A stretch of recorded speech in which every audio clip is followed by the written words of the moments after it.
In the vast expanse of the galaxy, where entire civilizations rise and fall without a whisper reaching distant stars, there exists a truth that would shake the very foundations of what we believe about humanity's place in the universe. For centuries, we've wondered if we're alone. We've searched the skies, sent signals into the void, and dreamed of the day we'd make contact with something greater than ourselves. But what if the universe had already been watching us? What if humanity wasn't the young, naive species we believed ourselves to be, but something far more ancient and terrifying? What if the monsters that haunt the nightmares of apex predators across 1,000 worlds all share the same origin story? And that story begins with a small blue planet called Earth. This is the tale of Marcus Chun, a 17-year-old kid from Detroit who thought his biggest problem was getting through high school without being noticed. He had no idea that his DNA carried the genetic memory of the galaxy's most feared warrior race, or that his quiet existence was about to shatter when the alpha hunter of the Khazari Empire, a being who had never known defeat, would look into his eyes and whisper a single, impossible word: brother. Some stories begin with heroes. This one begins with the recognition that humanity never needed to become heroes. We always were the thing that other species' heroes were created to fight. Marcus Chun had always been invisible. At 17, he had perfected the art of blending into crowds, sliding through hallways like smoke, and sitting in the back corners of classrooms where teachers forgot he existed. His black hair fell across dark eyes that seemed to absorb light rather than reflect it, and his slight frame made him appear younger than his years. In the diverse landscape of Detroit's public school system, he was just another face in the sea of students trying to survive until graduation. That Tuesday morning started like any other. Marcus slipped through the front doors of Jefferson High, earbuds blocking out the chaos of teenage voices and slamming lockers.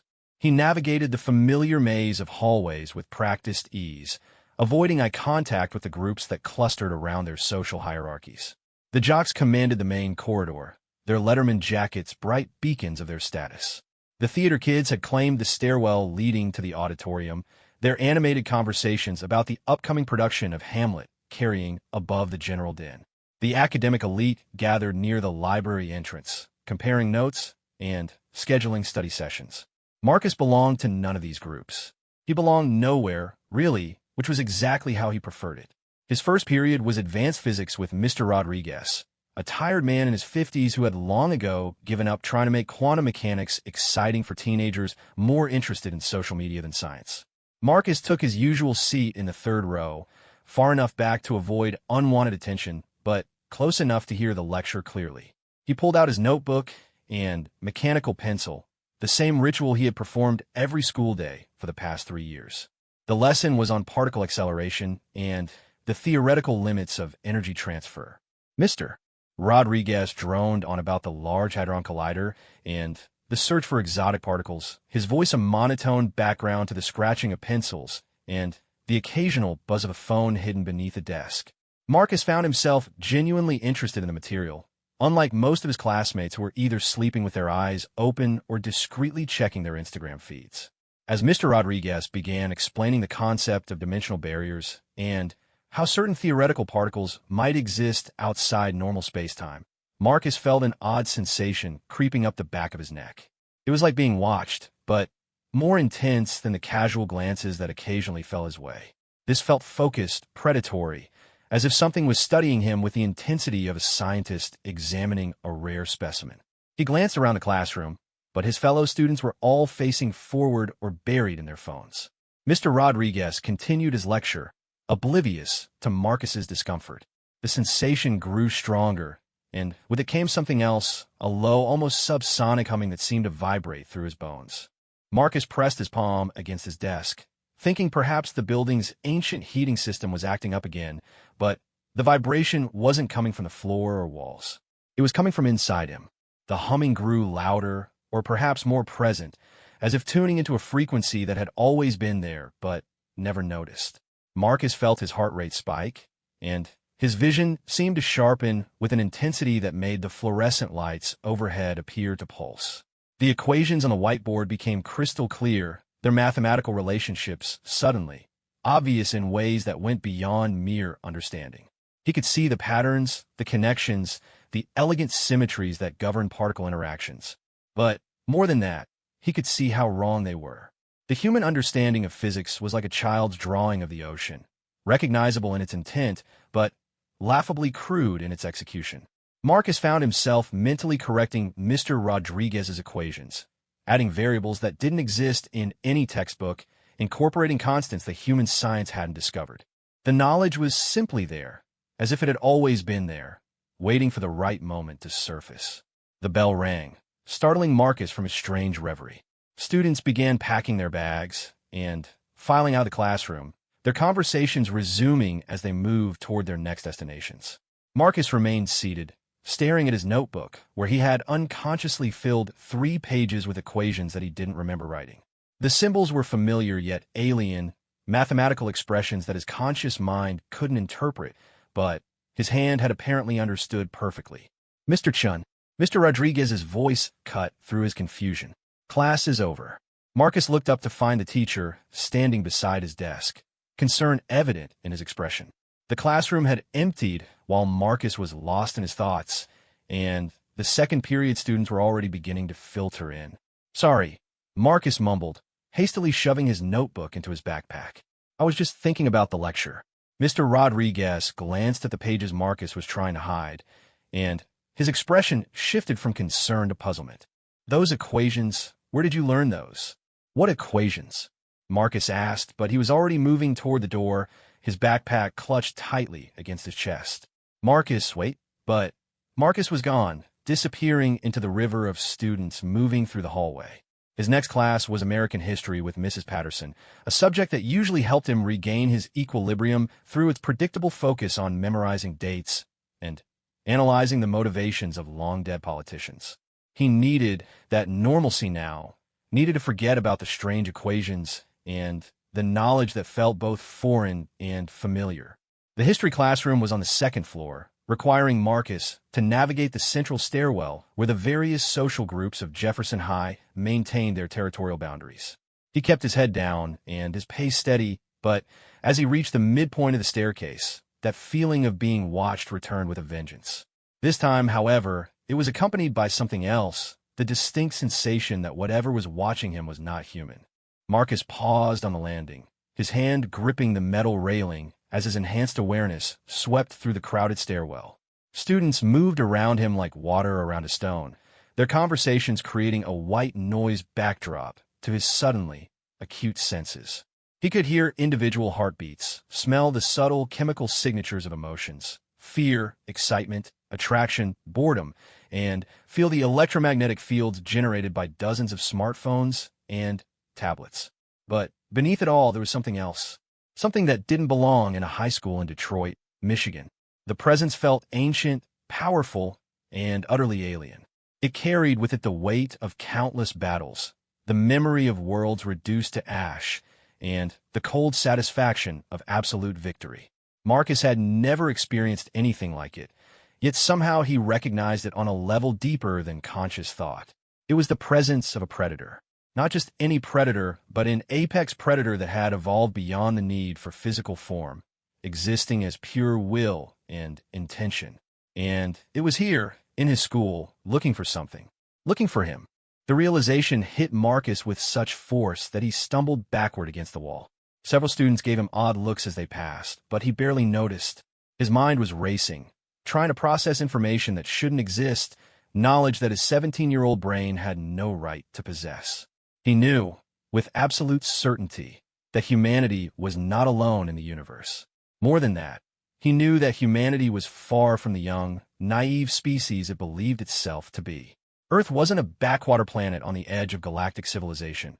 It was a tomb, a prison world where the survivors of a great war had been exiled to forget their true nature. But forgetting and being forgotten were 2 different things. The presence moved through the school like a shark through water, its attention sweeping across students and faculty with casual disregard. It was hunting, following some trail that only it could detect. Marcus pressed himself against the wall, hoping that somehow he could make himself invisible to this thing that defied explanation. But even as he tried to hide, another part of his mind, a part that felt older and far more dangerous than the scared teenager, was analyzing the presence, categorizing its strengths and weaknesses preparing for conflict. When the alpha hunter finally materialized in the stairwell, it did so with the subtle elegance of a nightmare becoming real. One moment there was empty space at the bottom of the stairs, and the next there was a figure that commanded attention through its mere presence.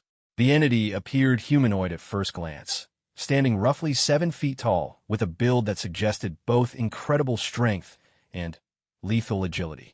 Its skin had a metallic quality that shifted between silver and deep bronze depending on the angle of observation.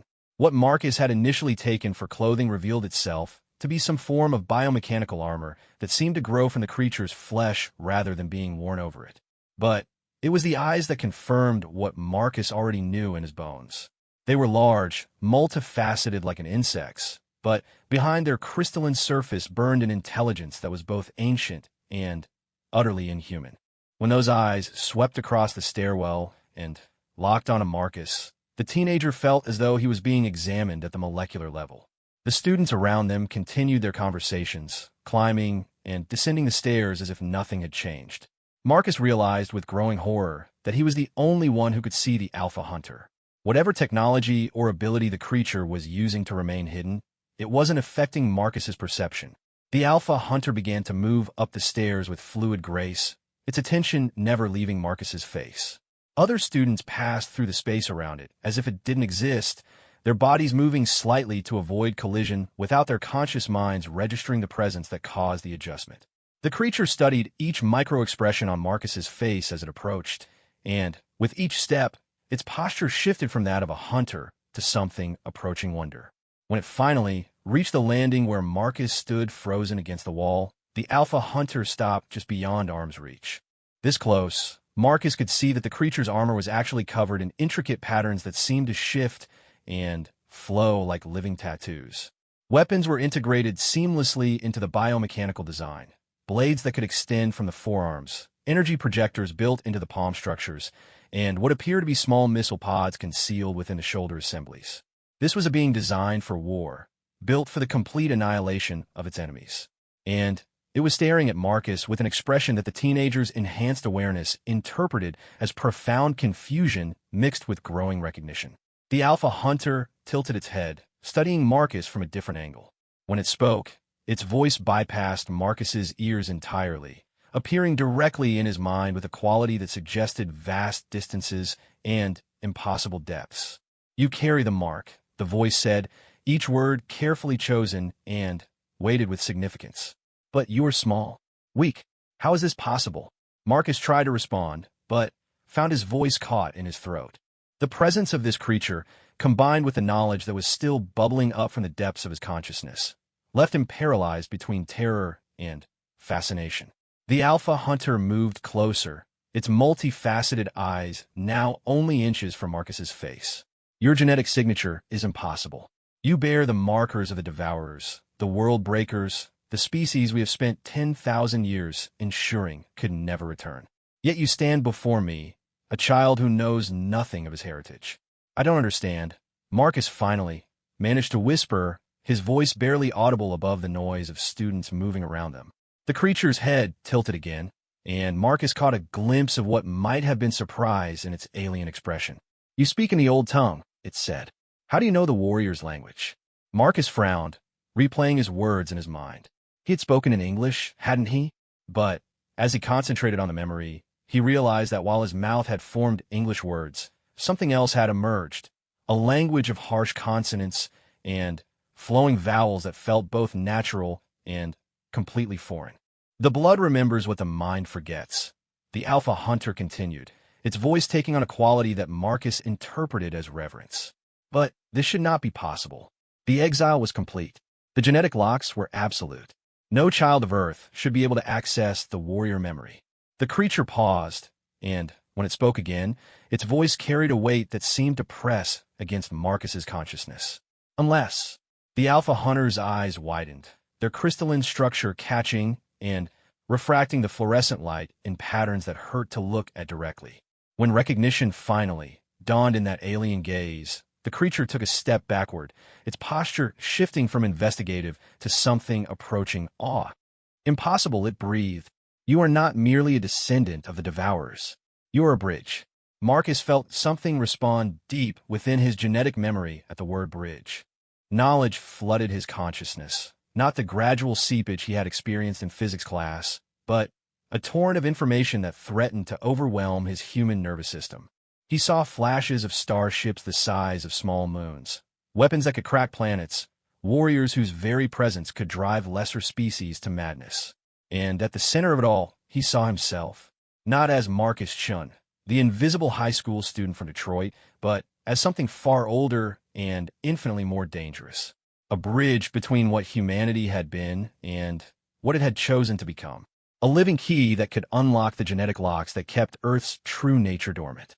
The Alpha Hunter sank to one knee, its massive form somehow managing the gesture without drawing attention from the passing students. When it looked up at Marcus, its multifaceted eyes reflected an emotion that the teenager hadn't expected to see from such a creature. Fear. "Forgive me, Bridgeborn," the Alpha Hunter said, its mental voice now carrying the formal cadence of a military salute. "I did not recognize you for what you are. The Khazari Empire has searched for one, such as you, for millennia.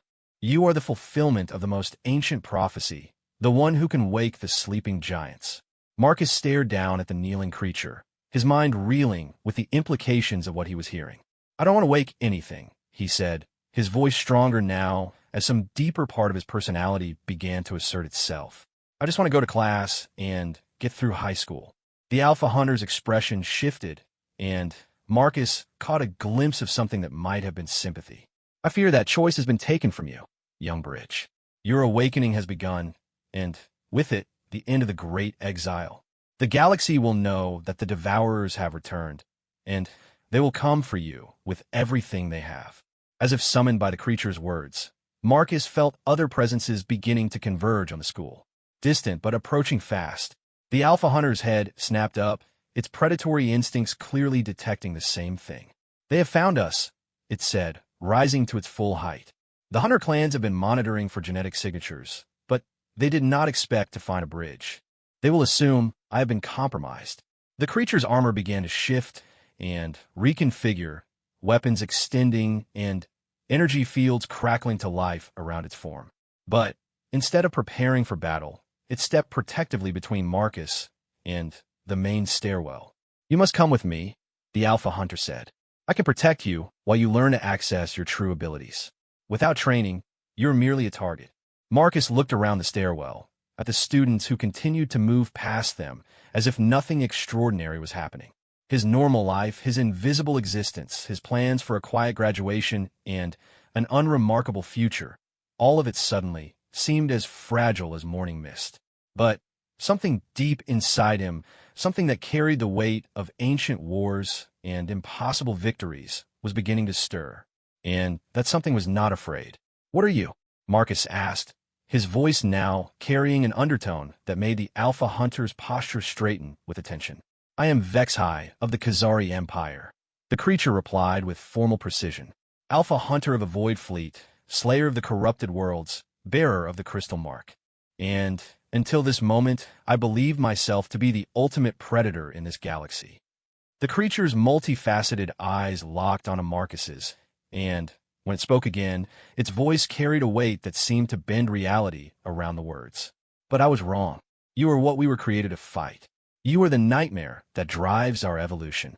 You are a child of the Devourers, and your awakening means that the Great War is about to begin again." Marcus felt the last of his normal life slip away as distant roars echoed through dimensions that human physics couldn't measure. The other Hunter clans were coming, drawn by the genetic signature that he apparently couldn't control. And somewhere deep in his DNA, 10,000 years of suppressed memory began to unlock itself. The invisible kid from Detroit was about to disappear forever. What emerged in his place would determine the fate of every living thing in the galaxy. The transformation began in the school's basement maintenance tunnels, where Vexhai had led Marcus through passages that seemed to exist in the spaces between normal geometry. The Alpha Hunter moved with purpose through corridors that Marcus was certain hadn't been there moments before, its biomechanical form adapting to the confined spaces with fluid efficiency. Marcus followed in a daze, his consciousness split between the terrified teenager who wanted nothing more than to return to his physics class, and something else, something older that recognized these impossible pathways as familiar territory. The maintenance tunnels stretched far beyond what should have been possible given the school's actual size, extending into chambers and passages that defied the building's architectural blueprints. "Where are we?" Marcus asked, his voice echoing strangely in the metallic corridors that definitely hadn't been built by the Detroit public school system. "Between," Vexhai replied without looking back. "Your species chose exile over extinction, but exile required modifications to your reality. What you perceive as Earth exists in a quantum pocket, separated from a main galactic stream by barriers that have held for 10 millennia. The tunnel opened into a vast chamber that made Marcus's eyes water as he tried to process its dimensions. The space seemed to fold in on itself, creating viewing angles that shouldn't exist and distances that changed depending on how he looked at them. At the center of the chamber stood a structure that his enhanced awareness identified as a quantum resonance chamber, though he had no memory of learning that term. This facility was built during the final days of the war, Vexhai explained, gesturing toward the central structure. A bridge point between your pocket reality and true space. It has remained dormant for 10,000 years, waiting for a bridge to activate it. Marcus stared at the structure, feeling something in his genetic memory respond to its presence. The chamber was beautiful in an alien way, all flowing curves and surfaces that seemed to pulse with their own inner light. But beneath its aesthetic appeal, he could sense its true purpose. It was a weapon, or rather, a key to weapons that could reshape reality itself. "I don't want this," Marcus said, though his voice lacked conviction. Deep inside, something was stirring to life, and that something was definitely interested in what the chamber had to offer. Vexhai turned to face him, its multifaceted eyes reflecting the chamber's strange light. "One is irrelevant now. The other clans have detected your awakening. They will tear apart your pocket reality to reach you, killing billions of your people in the process.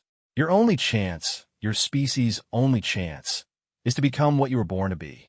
As if summoned by the Alpha Hunter's words, the chamber's walls began to resonate with a low harmonic that Marcus felt in his bones. Through the strange dimensional shifts that surrounded them, he could see other figures approaching. They moved with the same predatory grace as Vexhai, but their intent was clearly hostile. "The Zephyr clan," Vexhai said, its armor beginning to reconfigure into combat mode. "They were always the most aggressive in prosecuting the war. They will not hesitate to destroy your entire world if they believe it will prevent the Devourer's return." Marcus watched through the dimensional barriers as sleek, insectoid forms materialized in the school above. Unlike Vexhai's more humanoid appearance, these creatures were built for pure lethality, all sharp angles and cutting edges, with weapons that seemed to grow from their carapaces like metallic flowers. They moved through Jefferson High with casual disregard for the human students, their passage leaving reality subtly warped in their wake. "They can't see the students," Marcus realized, watching as the Zephyr Hunters passed through occupied classrooms without anyone noticing their presence. "Dimensional phase differential," Vexhai confirmed. "But that protection works both ways. If they decide your world is a threat, they can simply adjust their phase and become fully manifest. Your military would be helpless against them." The lead Zephyr Hunter paused in the main hallway, its crystalline head tilting as it detected some trace that the others had missed. When it spoke, its voice carried through dimensional space with the sound of breaking glass. "Kazari Alpha, you shelter the bridge spawn. This is unexpected." Vexhai's response resonated with harmonics that made the chamber walls vibrate. "The bridge is under my protection, Zephyr Prime. Withdraw your hunters." "Negative." The lead Zephyr's form began to shift, weapons extending from its carapace like deadly flowers blooming. "The bridge represents an existential threat to galactic stability. It will be contained or destroyed." Marcus felt something deep in his consciousness respond to the threat with cold fury. The sensation was alien, far removed from any emotion he had experienced as a human teenager, but it carried with it the weight of absolute authority. "I am not a thing to be contained," he said, his voice carrying new harmonics that made both alien hunters pause. "And I'm certainly not something you can destroy." The words emerged in that strange language he had unconsciously spoken earlier, but this time Marcus understood every syllable. It was a language designed for command, for the absolute expression of will backed by the power to enforce that will. Speaking, it felt like putting on armor that had been custom-made for his soul. Vexai's posture shifted to something approaching awe. The warrior tongue comes naturally to you, it observed. Even the most promising bridge candidates required years of training to achieve such fluency. Above them, the Zephyr Prime's form went completely still. When it spoke again, its voice carried a note of uncertainty that hadn't been there before. Impossible. The genetic locks should prevent any bridge from accessing warrior memory without formal awakening rituals. Marcus looked up through the dimensional barriers, meeting the lead Zephyr's crystalline gaze across impossible distances. When he spoke, his words carried the authority of 10,000 years of suppressed heritage. Your locks were designed by those who feared what we represented. They were never intended to contain what we truly are. The quantum resonance chamber at the center of the space began to pulse with increasing intensity, responding to the conversation between the hunters and their unexpected prey. Marcus could feel it calling to something deep in his genetic structure, offering to unlock capabilities that had been dormant since Earth's exile from the galactic community. The chamber recognizes you, Vexai said, its voice carrying a mixture of excitement and apprehension. But awakening through quantum resonance is dangerous. Many bridge candidates have been destroyed by the process. Marcus approached the central structure, feeling drawn by forces that operated beyond conscious choice. As he drew closer, symbols began appearing on the chamber's surface, script that his human education couldn't interpret, but his enhanced awareness read as easily as English.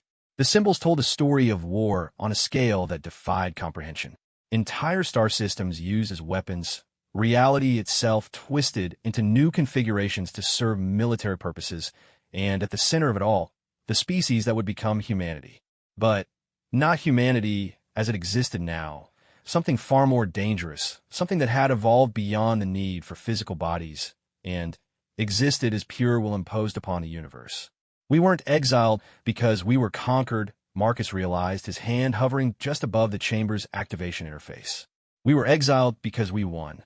Vexai's response carried the weight of religious revelation. The Devourers achieved perfect victory in the Great War. Every enemy species was consumed, every rival civilization reduced to component atoms. You had become the ultimate predators, with no prey left to sustain your evolution. The story continued to unfold in the symbols as Marcus processed their meaning. Humanity had reached a point where their very existence threatened the fabric of reality itself. Their hunger for conquest, for growth, for the consumption of everything that wasn't themselves had grown beyond any possibility of control. So they chose exile. Marcus continued, the pieces falling into place. Better to lock themselves away and evolve beyond the need for conquest than risk consuming everything that existed. The greatest sacrifice in galactic history, Vexai agreed. The Devourers chose to forget their own nature rather than destroy all possibility of life in the universe. The exile wasn't a prison. It was an act of ultimate mercy. Above them, the Zephyr Hunters were spreading through the school with increasing urgency. Their leader had detected the quantum resonance building in the chamber below and recognized the threat it represented. If the bridge achieved full awakening, if the genetic locks were removed entirely, then the exile would end and the Devourers would return to the galaxy. They're evacuating the school, Marcus observed, watching through the dimensional barriers as the Zephyr Hunters began herding students and faculty toward the exits with subtle psychic manipulation. The humans moved without conscious awareness of the alien influence, simply feeling a sudden urgent need to be somewhere else. They prepare for orbital bombardment, Vexai said grimly. If they cannot prevent your awakening, they will attempt to destroy the resonance chamber before the process completes. Marcus felt that strange calm descending over him again, the sensation of viewing events from a perspective that existed outside normal concerns about survival.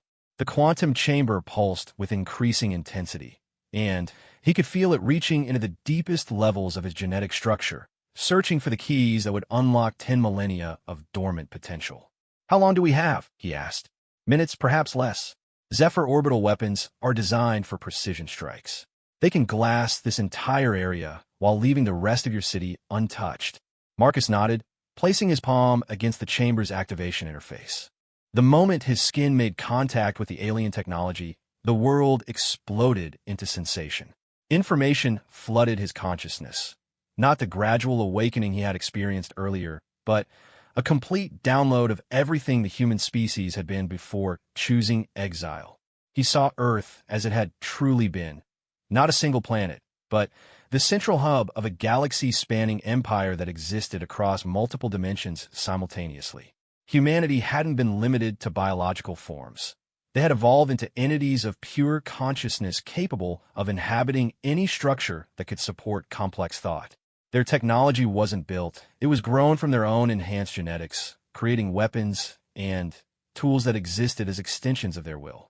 But with that power had come a hunger that grew beyond any possibility of satisfaction. Each conquered species only made them stronger. Each consumed world only increased their appetite for more. They had become a cosmic cancer, beautiful and perfect in their lethality, but ultimately incompatible with any other form of life. The quantum chamber's resonance reached a critical threshold, and Marcus felt the first of the genetic locks beginning to dissolve. Ancient capabilities stirred to life in his cellular structure. Enhanced reflexes, electromagnetic perception, the ability to manipulate quantum fields through conscious intent. But these are just the beginning, the most basic expressions of what human genetics contained. Above them, reality warped as massive energy beams lanced down from orbit. The Zephyr Hunters are called in their orbital platforms, weapons designed to crack planets reduced to surgical precision to eliminate a single target.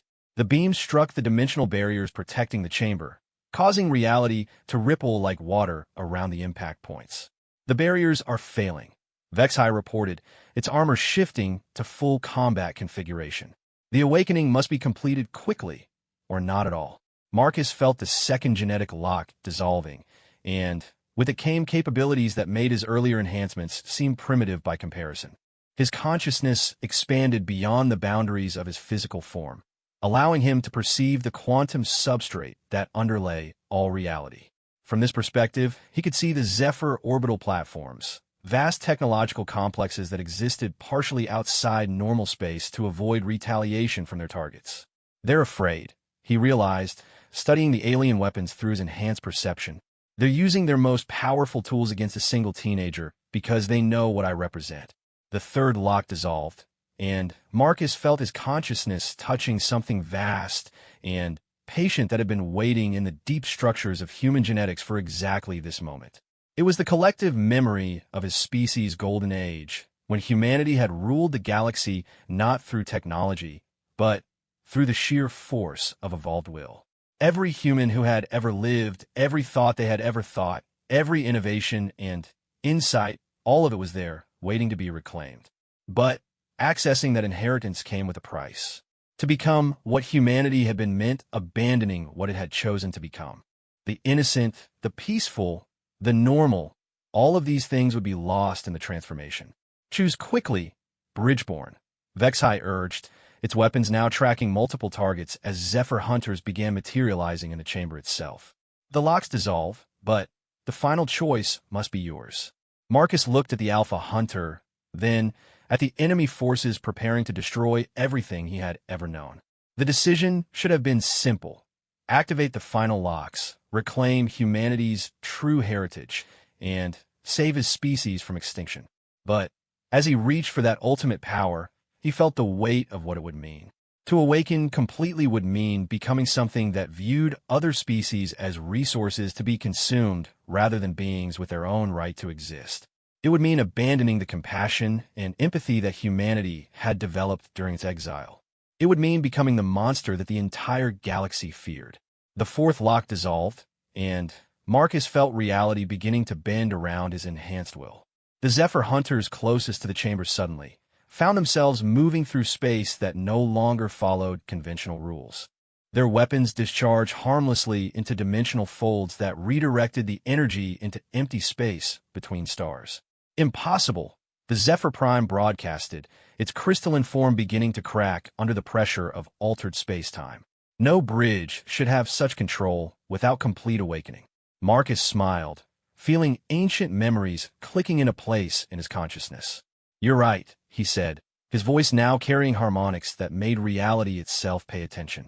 But you made one crucial mistake in your calculations. The fifth lock began to dissolve, but Marcus made a conscious choice to slow the process. Instead of allowing the complete transformation that would restore humanity to its ancient glory, he held the awakening at a precise threshold. Enough power to protect his species, but not enough to doom every other form of life in the galaxy. You assumed that becoming a bridge meant choosing between human weakness and devourer strength, Marcus continued, his form beginning to glow with quantum energy. But there was always a third option. Vexhi's multifaceted eyes widened as it recognized what Marcus was attempting. The middle path, it whispered. Theoretical only. No bridge has ever attempted to maintain partial awakening. Because no bridge has ever had to, Marcus replied. He could feel the final lock waiting to dissolve, offering him absolute power at the cost of his species' hard-won humanity. But the exile wasn't a failure. It was an education. We learned to be something other than conquerors.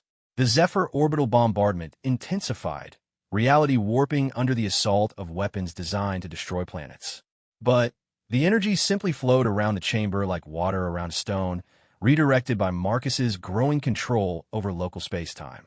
Stand down, Marcus commanded, his voice carrying across dimensional barriers to reach every hunter in the galaxy. The exile is ending, but the war doesn't have to begin again. For the first time in 10,000 years, a bridge had chosen restraint over power. And in that choice, everything changed.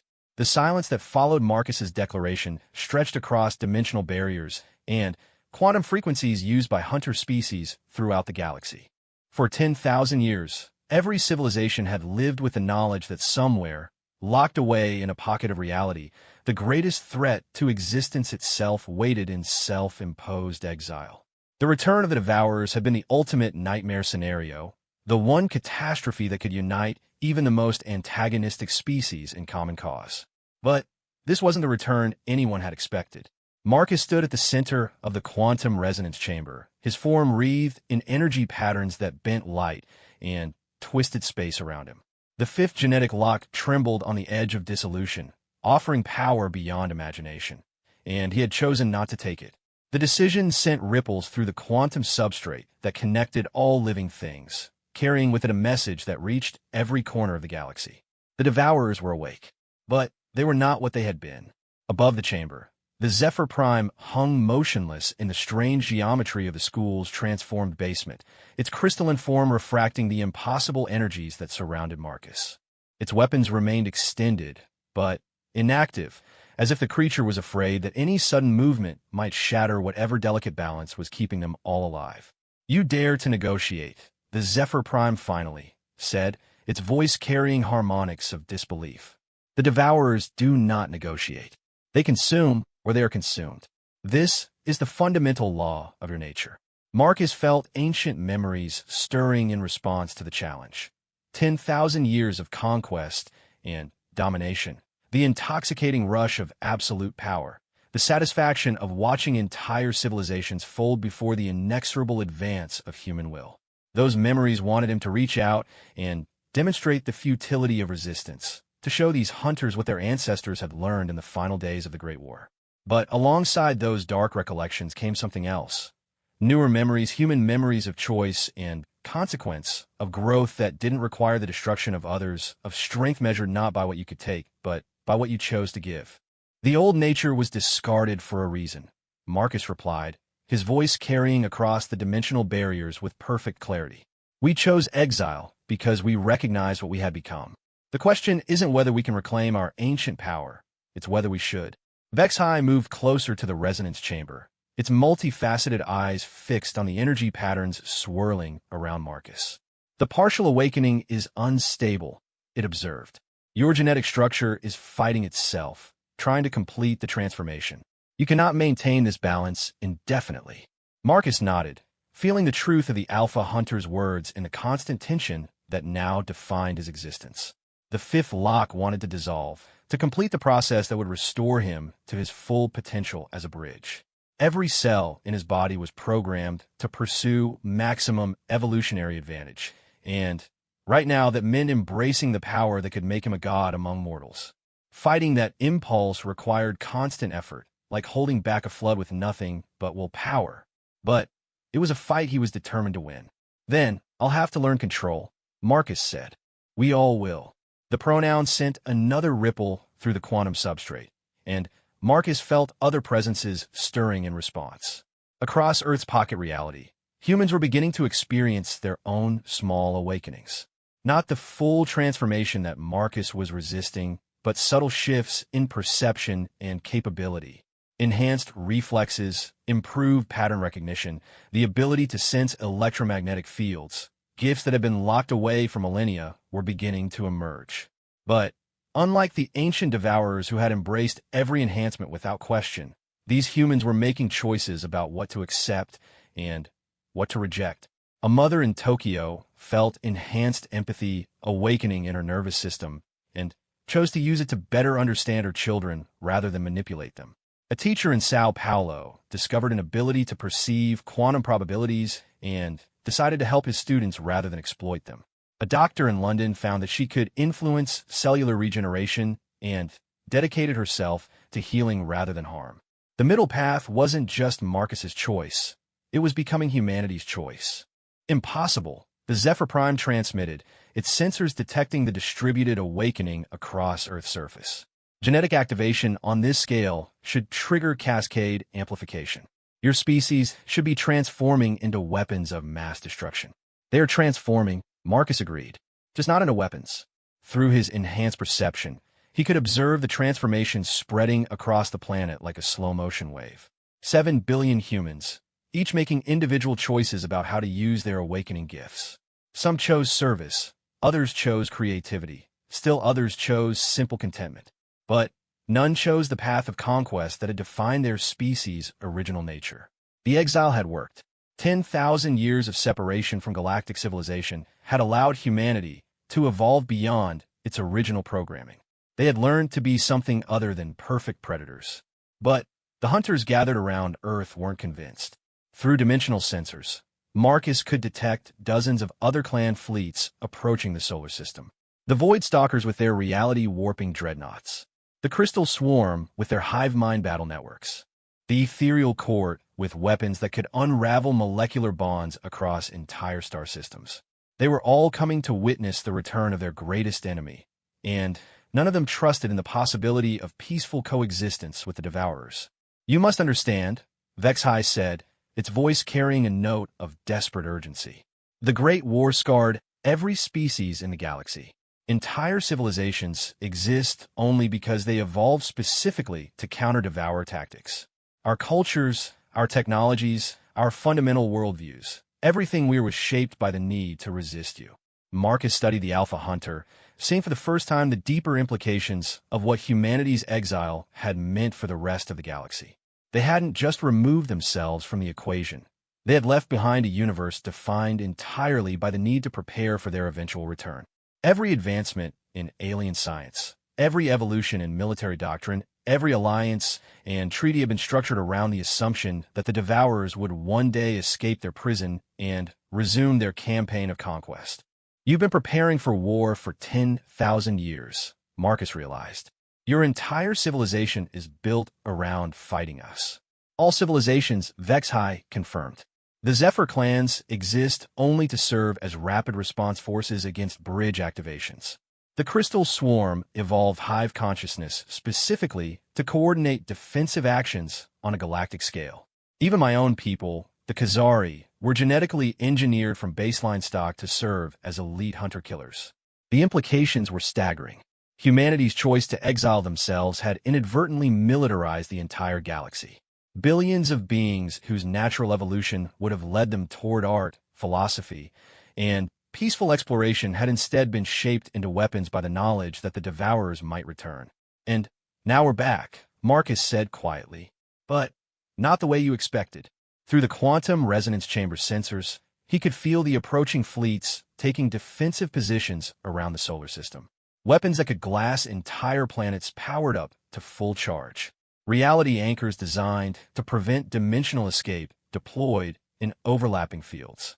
Exotic matter warheads that could destabilize local spacetime armed and targeted. They weren't taking any chances. The Zephyr Prime's form shifted, weapons retracting as its posture became more diplomatic. Demonstrate your claim, it demanded. If humanity has truly transcended its original nature, prove it. Show us that the middle path is more than theoretical philosophy. Marcus considered the challenge, feeling the weight of 7 billion lives hanging in the balance. One wrong move, one action that could be interpreted as aggressive, and the gathered fleets would reduce Earth to constituent atoms. But remaining passive wouldn't convince them either. They needed to see that humanity had gained power but chosen not to use it for conquest. What kind of proof would you accept? Marcus asked.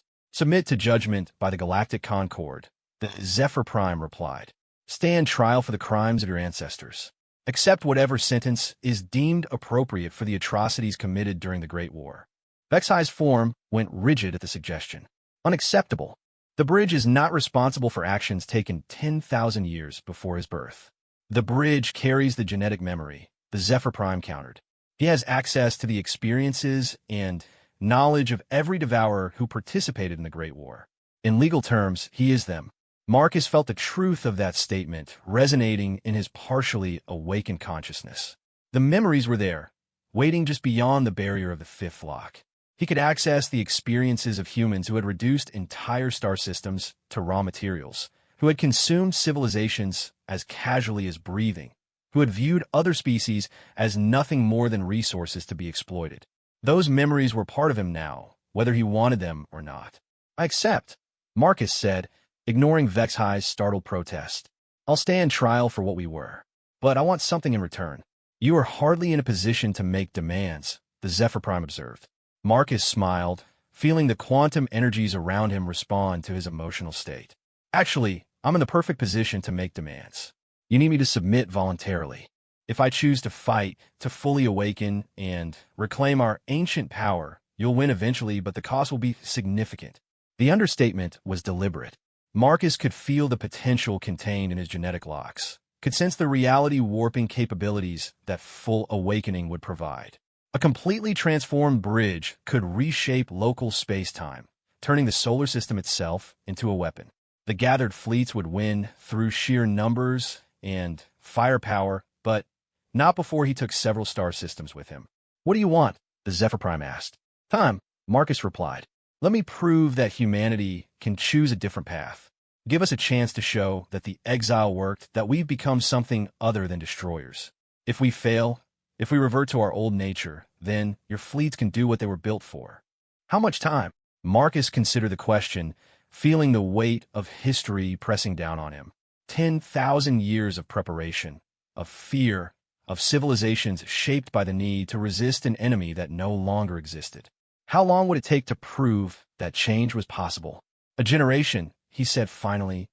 25 years to demonstrate that we can coexist with other species without consuming them. And during this time, humanity remains in the solar system. No expansion beyond our own space. No contact with other species except under strictly controlled conditions. Full transparency about our capabilities and limitations. The Zephyr Prime was silent for long moments, undoubtedly communicating with the other fleet commanders through quantum channels that operated faster than thought. When it finally responded, its voice carried the weight of collective decision. The proposal is acceptable to some. Others demand immediate action. The ethereal court considers any delay to be unacceptable risk. Then, we have a problem, Marcus said, because I won't submit to judgment by people who've already decided I'm guilty. As if summoned by his words, reality began to ripple around the edges of the chamber. New presences were manifesting, beings of such power that their mere attention caused local space-time to bend and flex. These weren't hunters or warriors. They were something far more dangerous. They were the survivors of the Great War, the beings who had witnessed firsthand what the Devourers were capable of when fully awakened. And they had come to ensure that history would not repeat itself. Marcus felt the fifth genetic lock beginning to resonate in response to the gathering power, offering him the strength to meet whatever challenge was approaching. But accepting that power would mean abandoning everything he had chosen to become. The middle path had never been more difficult to maintain. Choose quickly, Bridgeborn, Vexhi warned, its sensors detecting the massive reality distortions that heralded the arrival of beings that existed beyond normal physical law. Some decisions cannot be unmade. Marcus looked up through the dimensional barriers, watching as entities that had transcended the normal limitations of matter and energy took positions around Earth. They were beautiful in their alienness, beings of pure thought and structured light that had evolved beyond the need for physical form. But beneath their ethereal appearance, he could sense the cold calculation of judges preparing to render final verdict. The ethereal court had arrived, and they had not come to negotiate. They're not here for justice, Marcus realized, his enhanced perception reading the quantum signatures that surrounded the transcendent beings. They're here to prevent any possibility of the Devourers returning. The court believes that some risks are too great to accept, HFY confirmed. Even the possibility of peaceful coexistence with your species represents an existential threat to galactic civilization. Marcus felt the fifth lock trembling on the edge of dissolution, ancient power calling to him with seductive promises of easy solutions. He could activate the final awakening, reclaim his species' birthright, and sweep aside anyone who threatened Earth. The gathered fleets, for all their preparation and advanced technology, would be helpless against a fully awakened bridge backed by 7 billion partially awakened humans. But that path led back to the same place that had forced the original exile. Victory through domination. Survival through the elimination of all opposition. It would prove the ethereal court right, that the Devourers were fundamentally incompatible with other forms of life. Then I'll have to prove them wrong, Marcus said, making a choice that would define the future of every living thing in the galaxy. Instead of embracing the power that waited beyond the fifth lock, he began the delicate process of sharing it. The process of sharing power that was meant to be contained within a single consciousness proved to be unlike anything in recorded galactic history. Marcus felt the quantum resonance chamber responding to his intent, its alien technology adapting to serve a purpose its creators had never envisioned. Instead of amplifying the awakening to complete the bridge transformation, it began redistributing the potential across dimensional barriers that connected him to every human consciousness on Earth. The effect was immediate and profound. 7 billion minds suddenly found themselves linked through quantum entanglement patterns that operated beyond the normal limitations of space and time. But unlike the hive consciousness that many species had evolved to counter devourer tactics, this network preserved individual identity while sharing collective capability. Marcus felt the change as a symphony of voices, each unique but harmonizing with the whole. A brilliant physicist in Mumbai suddenly understood quantum mechanics at levels that wouldn't be reached by normal human science for centuries. But instead of using that knowledge to build weapons, she immediately began designing energy systems that could end scarcity throughout the solar system. An artist in Berlin found herself capable of perceiving electromagnetic patterns as visual art. But rather than using this ability for personal gain, she started teaching others to see the hidden beauty in everyday objects. The pattern repeated across every continent, in every culture, among every demographic. Enhanced capabilities emerging, being examined, and then being consciously directed toward beneficial purposes rather than domination. Fascinating, observed one of the ethereal court, its voice manifesting as pure thought that bypassed normal auditory channels. The network maintains individual agency while providing collective capability. This should not be possible. Marcus looked up at the transcendent being, seeing it clearly now through his enhanced perception. What he had initially interpreted as a creature of structured light was actually something far more complex. A collective consciousness formed from thousands of individual minds that had chosen to merge during the final days of the Great War. It was beautiful in its unity, but also tragic in what it represented. You sacrificed yourselves to become weapons against us, Marcus realized. Your entire species chose collective consciousness rather than face the Devourers as individuals. Survival required adaptation. The entity replied, its thought voice carrying harmonics of ancient grief. Individual minds were too vulnerable to devour manipulation. Only through unity could we maintain resistance. But at what cost? Marcus asked, feeling through the quantum network the revulsion that his fellow humans experienced when they truly understood what the ethereal court represented. You preserved your civilization by destroying your humanity. We preserved existence itself. The entity corrected. The alternative was consumption by your kind. Through the network, Marcus felt other humans beginning to understand the scope of what the Great War had cost the galaxy. Every species they encountered through the quantum connection had made similar sacrifices, adapting themselves into forms that could resist devourer tactics, but losing essential aspects of their nature in the process. The Zephyr clans had given up individual creativity to become perfect hunter-killers. The Crystal Swarm had abandoned personal relationships to achieve total coordination. Even Vexhi's people, the Khazari, had been genetically engineered from their original forms into living weapons. The galaxy was populated by the survivors of humanity's ancient rampage, but they were survivors who had been forced to become something other than what they were meant to be. "We did this to you," Marcus said, the realization carrying through the network to reach every human consciousness. "Our ancestors didn't just conquer worlds. They forced every surviving species to sacrifice their true nature just to resist us." The weight of that knowledge should have been crushing, but the distributed nature of the network meant that no single mind had to bear it alone. Instead, 7 billion humans shared the burden, processing the guilt and grief together while searching for ways to make amends. "Guilt is irrelevant," the ethereal court entity stated. "What matters is prevention of recurrence. Your network demonstrates dangerous capability. It must be contained before expansion beyond your solar system. Or we could try something that's never been attempted before," Marcus countered. "We could try healing instead of containing." Through the quantum network, he could feel other humans responding to the idea with a mixture of hope and determination. Engineers began designing technologies that could benefit alien physiology. Doctors started developing treatments for the genetic modifications that had been forced upon various species. Philosophers worked on frameworks for interaction that didn't require dominance by either party. But it was the children who provided the most profound contribution. Young minds, not yet fully shaped by adult concepts of competition and scarcity, began suggesting approaches to interspecies cooperation that the adults would never have considered.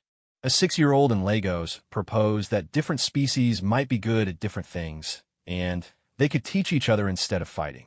A 12-year-old in Vancouver wondered why everyone couldn't just share resources since there were so many stars that no one needed to go hungry.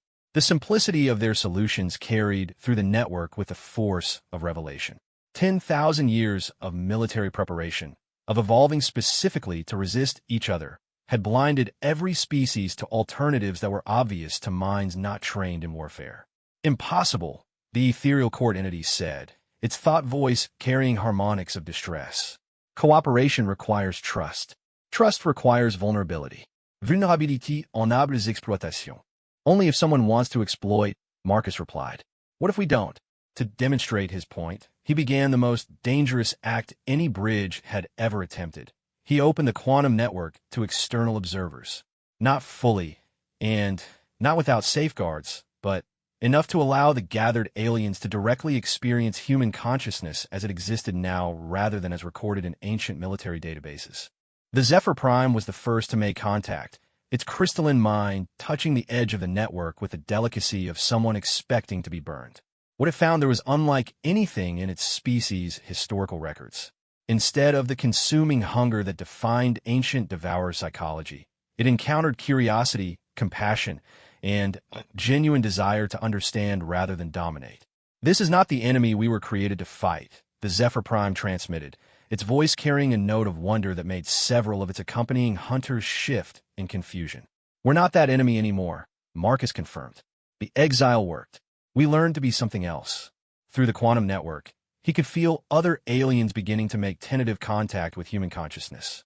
The results were consistently surprising to minds that had been programmed to expect conquest and exploitation. Instead of trying to dominate the alien visitors, humans were asking questions about their homeworlds, their cultures, their hopes, and fears. A marine biologist in Vancouver spent 20 minutes discussing ocean ecosystems with a Zephyr hunter whose crystalline structure had evolved from aquatic origins. An astronomer in Chile shared telescope data with a crystal swarm drone, comparing notes about stellar formation in their respective regions of the galaxy. A kindergarten teacher in Dublin somehow ended up explaining human child-rearing practices to a Khazari warrior who had never considered that parenting could be anything other than combat training. The interactions were clumsy, confused, and occasionally comical as beings with fundamentally different sensory systems tried to share experiences. But they were also genuine attempts at communication rather than preparation for conflict. Vexhai observed the process with what Marcus interpreted as amazement. Your people seek to understand rather than consume. This should not be possible for devourer genetics. Our genetics have had 10,000 years to evolve, Marcus reminded the Alpha Hunter. But, more importantly, our culture has had 10,000 years to learn that there are alternatives to conquest. The quantum network continued to expand as more aliens made tentative contact with human consciousness. Each interaction provided new perspective on what the galaxy had become during humanity's absence, and what it might become if cooperation could replace competition. But not everyone was convinced by the demonstration. Deep in the heart of the crystal swarm's hive consciousness, emergency protocols were activating. The distributed alien intelligence had analyzed the quantum network and reached a disturbing conclusion. The humans weren't just sharing power among themselves, they were using that shared consciousness to subtly influence every alien mind that made contact with them. It wasn't domination in the classical devourer sense, but it was still a form of conquest. The humans were making themselves seem reasonable, trustworthy, worthy of peaceful coexistence. And, worse, they might actually believe their own propaganda. The swarm began transmitting warnings to other species, but the warnings were intercepted by humans monitoring the quantum channels. The response wasn't the immediate defensive reaction that the swarm expected. Instead, Marcus himself reached out through the network to address their concerns directly. "You're right to be suspicious," he acknowledged, his consciousness touching the edge of the swarm's collective awareness. "We are influencing anyone who makes contact with our network. But we're not hiding it, and we're not forcing the connection. You can withdraw at any time. Influence without acknowledgement is manipulation." The swarm responded, its composite voice carrying the harmonics of 1,000,000,000,000 individual minds speaking in unison. Devourer tactics adapted for peaceful appearance. "Maybe," Marcus agreed. "Or maybe it's just what happens when minds that have learned empathy encounter minds that have been shaped by fear. We're not trying to change you. We're just showing you who we've become." The honesty of the response caught the swarm by surprise. In all their modeling of devourer psychology, they had never considered the possibility that the ancient enemy might develop the capacity for genuine self-reflection. The admission of potential manipulation, combined with the offer to withdraw from contact, represented a form of vulnerability that classical devourer doctrine would never permit. You admit to potential deception while simultaneously practicing it, the swarm observed. This paradox requires analysis. "Take all the time you need," Marcus replied. "We're not going anywhere." The promise carried through the quantum network with the weight of absolute commitment. Humanity would remain in the solar system, would accept limitations on their expansion, would submit to judgment by the species they had once terrorized. They were offering to prove their transformation through restraint rather than demonstration of power. But as the various alien species began to process this unprecedented situation, a new threat was emerging from the deepest reaches of galactic space. Ancient sensors that had monitored the quantum substrate for 10 millennia were detecting massive disturbances, reality storms that signaled the approach of something that made even the ethereal court seem small by comparison. The original enemies were stirring. The species that had existed before the devourers, the ones who had been consumed so completely that they existed now only as quantum echoes trapped in the deep structure of reality itself. And they had felt the awakening of bridge capabilities across the galaxy. They were coming to reclaim what had been taken from them. Marcus felt their approach through the quantum network, a pressure that seemed to come from outside normal space-time. These weren't the survivors who had adapted to resist devourer tactics. These were the actual victims, the civilizations that had been consumed during the height of the Great War. And they existed now as something beyond life or death, driven by a hunger for justice that had been building for 10,000 years. "Now you understand," the ethereal court entity said, its thought voice carrying harmonics of ancient terror. "Why the exile was necessary. Why your return was feared. The original enemies still exist, and they remember every world your ancestors consumed. They have waited 10 millennia for this moment." Marcus felt the quantum network resonate with the fear of 7 billion humans as they began to comprehend what was approaching. The aliens gathered around Earth suddenly seemed like allies rather than threats, fellow potential victims of a vengeance that had been brewing since before recorded history. They're not coming for judgment, Marcus realized.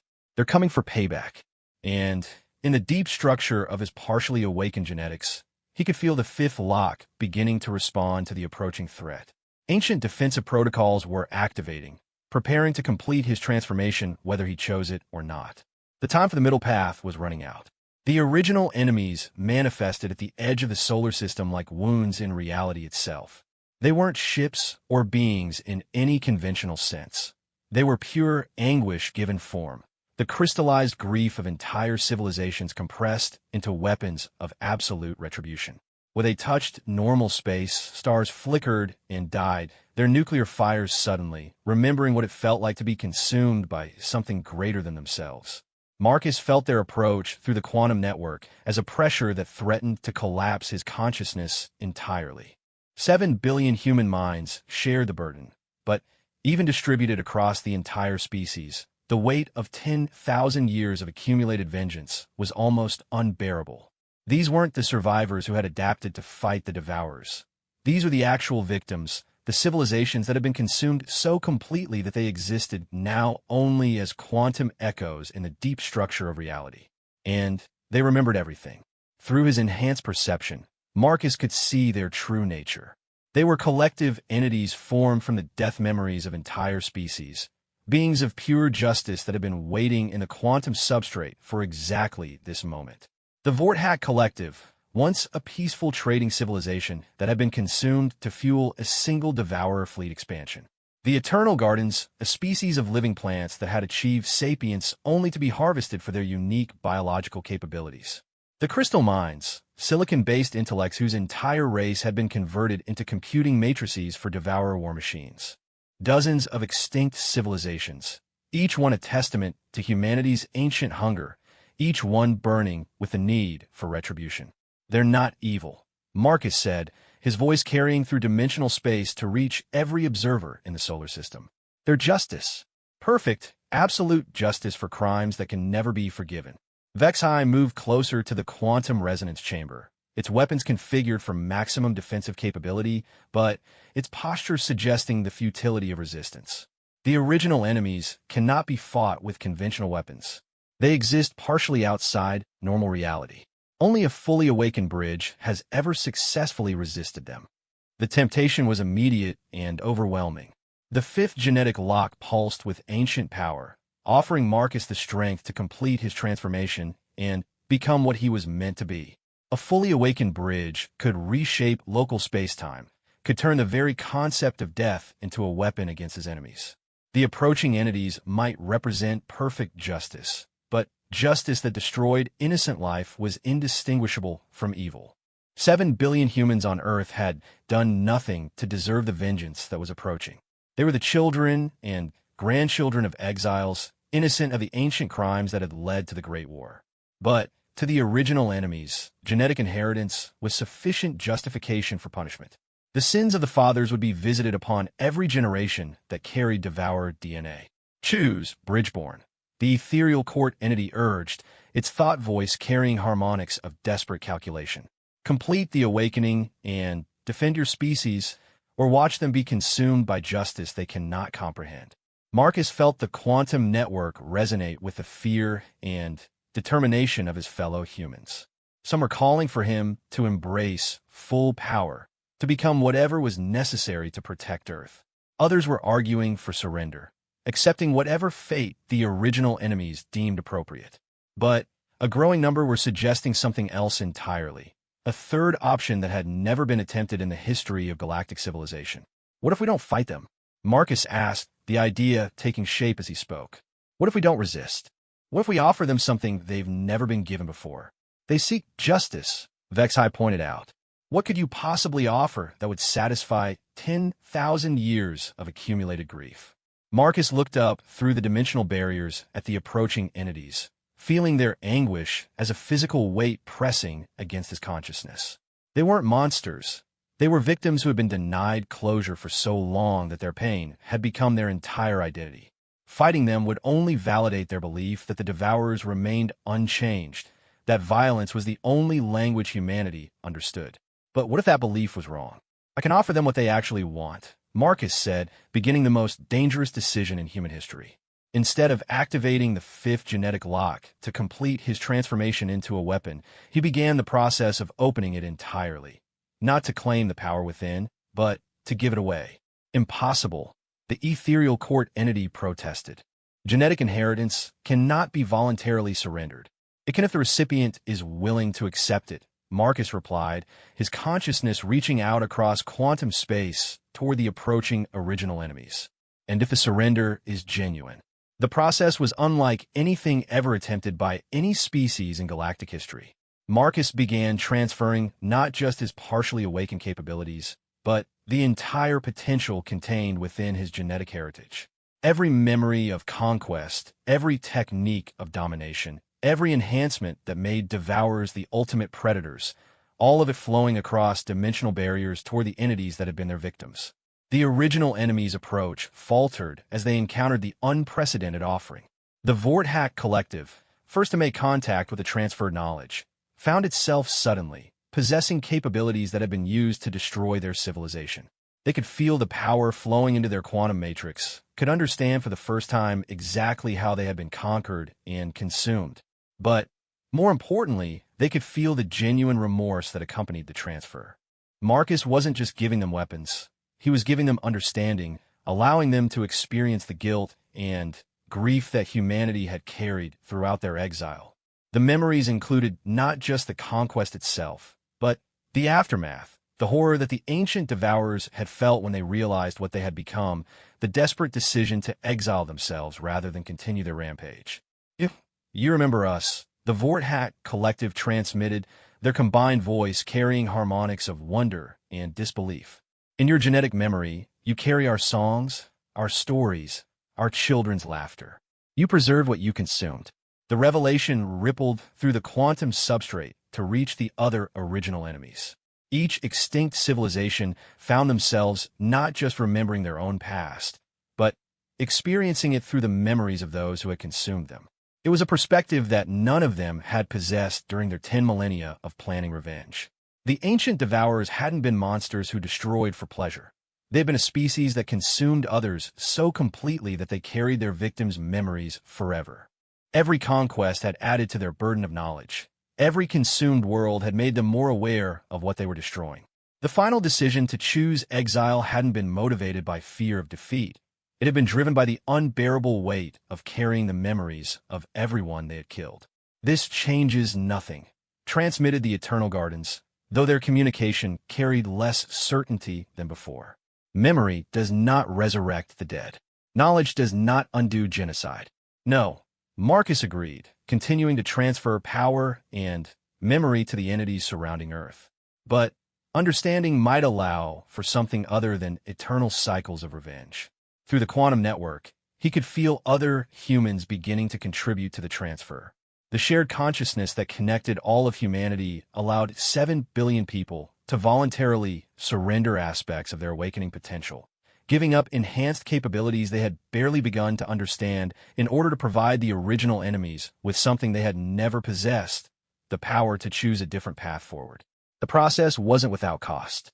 Each transferred capability left humanity slightly diminished, their enhanced potential flowing away to entities that had every right to use it for vengeance. Marcus felt his own awareness contracting as power flowed out of him, the partial awakening that had made him a bridge slowly dissolving into quantum static. But, in return, something extraordinary was happening to the original enemies. As they absorbed not just the power but the memories and experiences that came with it, they began to understand the true cost of conquest. They felt the horror that came with realizing you had destroyed something beautiful and irreplaceable. They experienced the crushing weight of carrying the memories of your victims forever. They understood, for the first time, why the ancient devourers had chosen exile over continued expansion. We have become what we sought to destroy, the crystal minds observed, their silicon-based consciousness processing the transferred knowledge with mechanical precision. We carry the power that was used against us, but also the burden of understanding how it feels to wield such power. The transformation rippled through all the original enemies, changing them from weapons of pure vengeance into something more complex. They now possessed the capabilities that had been used to destroy them, but they also carried the emotional weight of understanding what those capabilities meant. They could choose to use their newfound power to complete their revenge, to wipe out humanity and everyone who had failed to prevent the ancient genocide. Or they could choose to build something different. The power you have given us could reshape the galaxy, the Vorthack Collective transmitted. We could restore our lost worlds, resurrect our dead civilizations, reclaim everything that was taken from us. Yes, Marcus agreed, feeling his own capabilities continuing to diminish as the transfer progressed. Or you could create something new, something better than what existed before. The suggestion carried through quantum space to reach every original enemy, every extinct civilization that had spent 10 millennia planning revenge. They possessed the power to undo their own destruction, to restore themselves to life, and punish everyone who had allowed their extinction. But they also carried the memories of how that power had been used before, and the knowledge of where such choices ultimately led. Through the quantum network, humans watched as entities that represented perfect justice struggled with the possibility of perfect mercy. The transferred memories showed them not just their own destruction, but the destruction of thousands of other species, the gradual accumulation of grief and guilt that had eventually driven the devourers to abandon their conquests entirely. The cycle can end with us. The Eternal Gardens finally transmitted their voice-carrying harmonics that hadn't been heard since their extinction. We can choose to be the last victims rather than creating new ones. The decision rippled through the collective consciousness of the original enemies, each extinct civilization weighing the choice between revenge and redemption. They possessed the power to restore themselves, to reclaim their lost glory, and punish everyone who had failed them. But they also understood the cost of such choices, not just to their enemies, but to themselves. In the end, it was the crystal minds who spoke for all the original enemies. Their silicon-based consciousness had processed every possibility, every potential outcome of their choice, and had reached a conclusion that surprised even themselves. We choose to remember. They transmitted their collective voice, carrying across dimensional barriers to reach every corner of the galaxy. Not for revenge, but for purpose. We will use the power you have given us to ensure that no species ever again faces extinction through conquest. The decision transformed everything. Instead of using their newfound capabilities to restore their own lost civilizations, the original enemies chose to become guardians of the galaxy's future. They began establishing networks of protection around developing species, quantum barriers that would prevent any future empire from achieving the kind of total dominance that the Devourers had once represented. Marcus felt the last of his bridge potential flow away as the transfer completed, leaving him essentially human again, but somehow more than he had been before. The quantum network still connected him to his fellow humans, but it was no longer powered by ancient genetic modifications. Instead, it was sustained by choice, 7 billion people choosing to remain connected, to share their burdens and their hopes. It is done, Vexai observed, its sensors detecting the completion of the power transfer. You have given away everything that made you dangerous. Your species is now truly defenseless. No, Marcus replied, looking around at the gathered aliens who had come to witness humanity's return to the galaxy. We're protected by something stronger than weapons or genetic modifications. We're protected by the choice we made to be worthy of protection. The ethereal court entity that had demanded humanity's judgment suddenly seemed smaller, its transcendent consciousness struggling to process what it had witnessed. This outcome was not predicted by any of our models, it admitted. Voluntary surrender of evolutionary advantage violates fundamental survival programming. Maybe survival isn't the highest goal, Marcus suggested. Maybe there are things worth more than living forever. Through the quantum network, he could feel his fellow humans processing their new reality. They were no longer the descendants of the galaxy's most feared predators. They were no longer carrying the burden of ancient genetic locks and dormant capabilities. They were simply human, creative, curious, flawed, and hopeful. And for the first time in 10,000 years, that was enough. The various alien fleets began withdrawing from the solar system, their mission no longer relevant. Some would return to their home worlds to report on the unprecedented resolution. Others would join the original enemies in their new role as galactic guardians, helping to establish the frameworks that would prevent future genocide. But Vex-High remained, its massive form settling into a comfortable position near the quantum resonance chamber.